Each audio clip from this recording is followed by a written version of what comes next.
Assalamualaikum warahmatullahi wabarakatuh. Perkenalkan, nama saya Rahmat Irsan, dan pada kesempatan kali ini saya akan menjelaskan sebuah metode analisis yang ada di dalam ilmu statistika, merupakan metode yang akan saya bahas pada kesempatan kali ini, yaitu metode korelasi Pearson. Dan perlu untuk kita ketahui, untuk metode korelasi ini sendiri itu merupakan suatu metode yang digunakan untuk mengetahui seberapa kuat dan ke arah mana hubungan antara dua variabel, yang dimana tujuan dari metode ini yaitu untuk mengetahui derajat asosiasi atau hubungan antara dua variabel atau lebih, seberapa dekat dia dalam bergerak secara bersamaan dalam mengikuti sebuah garis atau trend line.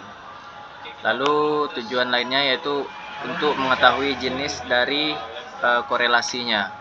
Apakah ketika suatu variabel itu nilainya bertambah, bagaimana dampaknya terhadap variabel lain, begitupun sebaliknya.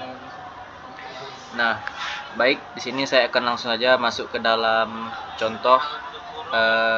Di sini saya punya sebuah data, yang dimana data ini bersumber dari hasil praktikum mekanika tanah kelompok 2B tahun 2024. Maksud saya praktikum mekanika tanah kelompok 2B tahun 2025. Di sini saya punya sebuah data, dan di sini terdapat dua variabel, yaitu yang pertama variabel kedalaman dan CBR lab. Nah, pertama kita akan bahas dulu untuk perhitungan manualnya.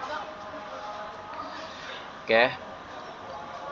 Jadi untuk mengetahui, sebelumnya metode untuk korelasi itu kita simbolkan sebagai R ya. Nah, di sini kita punya sebuah rumus, yaitu RXY N dikali sigma XY dikurang sigma X kali sigma Y per akar dari N dikali sigma X kuadrat dikurang sigma X kuadrat, lalu dikalikan dengan N dikali sigma Y kuadrat kurang sigma Y dikuadratkan. Nah, perlu kita perhatikan dahulu untuk X kuadrat di sini dan sigma X kuadrat yang di sini itu berbeda ya. Karena untuk sigma X kuadrat, sebentar. Nah, itu dia merupakan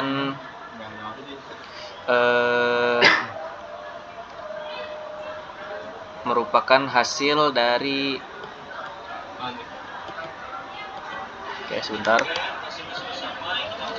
Dia merupakan hasil dari perkalian dari variabel dari kolom pertama ini, yang dimana kolom pertama ini tadi adalah sebagai variabel X. Nah, lalu apa bedanya dengan yang sigma X tapi kuadratnya di luar kurung? Nah, perbedaannya adalah datanya kita akan jumlahkan dahulu. Nah, baru dari hasil penjumlahan ini datanya akan kita kuadratkan. Jadi situ letak perbedaannya. Oke. Setelah kita punya data mentah yang akan kita olah, kita sortir dulu dan kita buatkan bagan-bagannya. Di sini ada beberapa yang harus kita cari. Yang paling pertama itu adalah kita cari X kali Y, X kuadrat, lalu Y kuadrat. Setelah itu kita kalikan saja langsung semua datanya, itu 0 kali 0, 0, 0,1 kali 1,6, 0,16 dan seterusnya sampai semua datanya itu variabel X dan Y nya itu kita kalikan. Lalu X kuadrat, yaitu semua data di variabel X itu kita kalikan dengan data itu sendiri. Lalu begitu juga dengan Y, kita kalikan dengan Y itu sendiri. Oke. Lalu di sini kita perlu juga cari untuk sigma dari masing-masing variabel. Pertama sigma X kita dapat nilai 11,71 dari data yang saya punya ini. Lalu untuk yang variabel Y itu kita dapat sigmanya itu adalah 113,2. Selanjutnya ada beberapa lagi yang perlu kita cari, seperti sigma XY, sigma X kuadrat, sigma Y kuadrat, sigma Y dalam kurung ini kuadrat ya, di luar kuadratnya. Lalu sigma X kali sigma Y. Nah, untuk mencari data-data ini seperti biasa kita gunakan rumus-rumus dasar. Misalnya saya ambil contoh di sini sigma XY. Jadi hasil dari perkalian X dan variabel X dan Y ini tadi, semua datanya kita jumlahkan sehingga kita dapat sigma XY. Lalu begitupun dengan sigma X kuadrat dari bagan yang sudah kita cari tadi. Ini semua kita jumlahkan. Nah, setelah kita dapat semua data-datanya tadi, kita tinggal masukkan ke rumusnya. Yang dimana rumusnya itu tadi N kali sigma XY kurang sigma X kali sigma Y per akar dari N dikali sigma X kuadrat dikurang sigma X kuadratnya di luar dikali dengan N sigma Y kuadrat kurang dengan sigma Y kuadratnya di luar. N itu adalah jumlah data kita. Nih, jumlah data kita. Di sini data yang saya punya itu jumlahnya 22.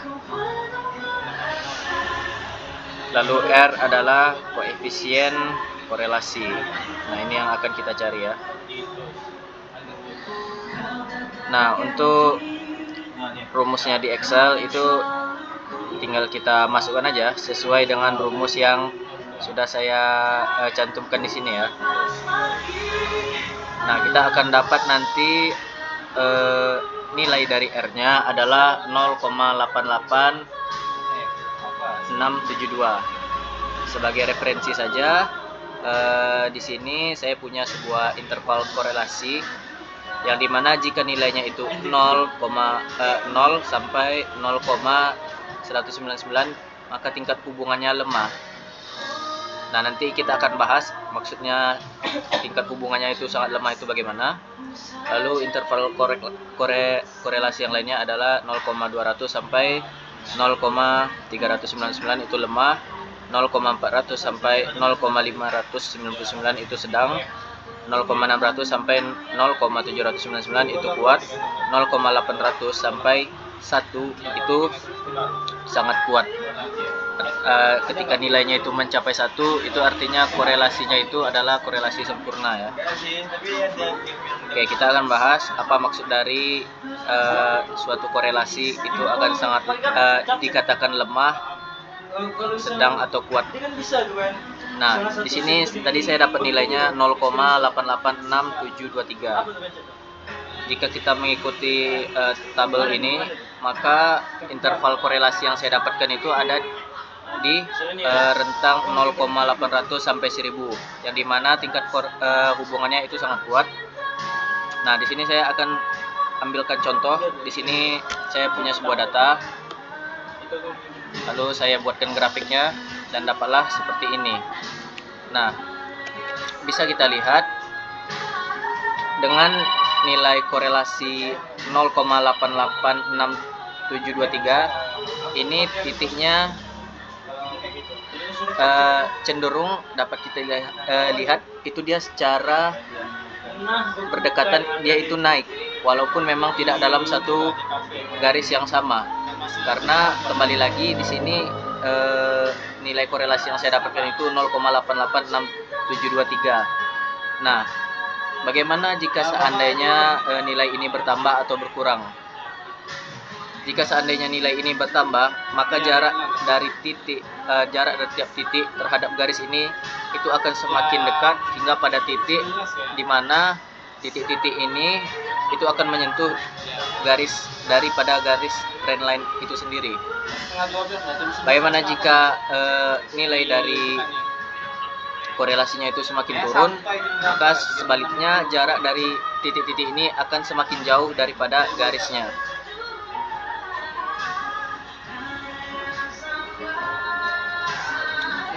Oke, dan ada beberapa jenis untuk korelasi ini. Yang pertama itu adalah korelasi sempurna positif ya, yang artinya jika seandainya suatu variabel naik nilainya, maka nilai dari variabel yang lain itu juga akan ikut naik. Lalu ada korelasi sempurna negatif. Ini kebalikannya, jika seandainya nilai suatu variabel itu naik, maka variabel yang lain itu nilainya akan turun. Begitupun sebaliknya, jika suatu variabel nilainya turun, variabel yang lain itu nilainya akan naik.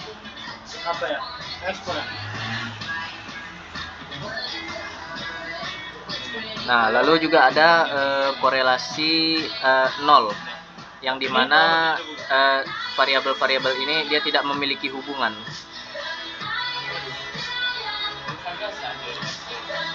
Oke, sekarang lalu kesimpulannya apa dari data yang saya punya ini, data kedalaman dan CBR Lab? Dapat kita simpulkan jika data ini merupakan data korelasi sempurna positif, yang dimana ini akan mengkonfirmasi jika kedalaman tanah, jika kedalaman kon dalam menembus tanah, muka lapisan tanah, maka bisa kita katakan jika nilai CBR Lab-nya juga turut meningkat, yang dimana artinya semakin dalam tanah, maka tanah tersebut semakin keras. Nah, dengan metode ini dapat kita ketahui jika hal itu merupakan benar ya. Nah, oke, mungkin itu saja penjelasan dari saya terkait metode korelasi Pearson ini. Lebih dan kurangnya saya mohon maaf. Billahi taufik wal hidayah. Assalamualaikum warahmatullahi wabarakatuh.